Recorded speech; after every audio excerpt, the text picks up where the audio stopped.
So we have the palette roundup for this week, and it was, 9/26. That was this week. And I only used 4 palettes, and I did use one of them twice for 2 different looks. Stupid palette roulette. This is what happens. So palette number 4, and if you were in my lives, you know, this is the Natasha Denona Pastel palette. It is what is on my eyes today, and I will explain. This shade, Bora and Bubble, they got hard pan immediately upon use. The matte shades that I've used are just okay.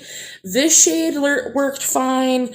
This shade was pretty, but like, it's just eh. Third palette, we have the ColourPop Baroque palette, and this is simply the color story. As I said when I used this palette, when I bought it because I thought I would get a gray look out of it, and it's very much a blue-toned gray, which I'm learning to love. I did like the look that I created with this, and since I switched out this shade for the Super Shock from the That's Taupe palette, I love this palette more, but yeah, it's just color story that I ranked this one lower than the next 2 palettes, so I'm very much like this one more now, and I'm learning to love the color story for what it is. Anything is better than the Natasha Denona palette going forward. My God. Alright, and now this may surprise you, but coming in at number 2 is the Jeffree Star Alien palette. And now this palette, it's got great pigment, the shimmers were stunning. I did a matte look using Gravity, X-Files, I used UFO and Interstellar. I'm going to be doing more looks with this palette, but the looks on this were beautiful. But some of the mattes do blend away a little bit, and my palette that I put in number 1 it beats it out. But this palette, so far, absolutely stunning, and I do love it very much.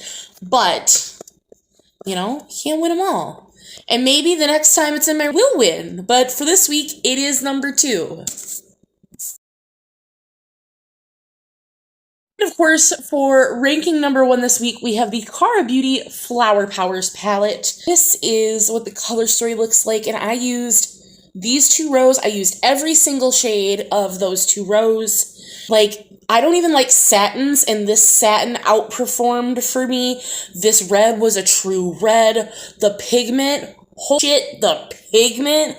The shades blend like butter. You don't get a lot of kick up in the pan. You don't get fall in the eyes. It's just impactful. When you put a shadow down and you blend around it, they don't blend away into nothing.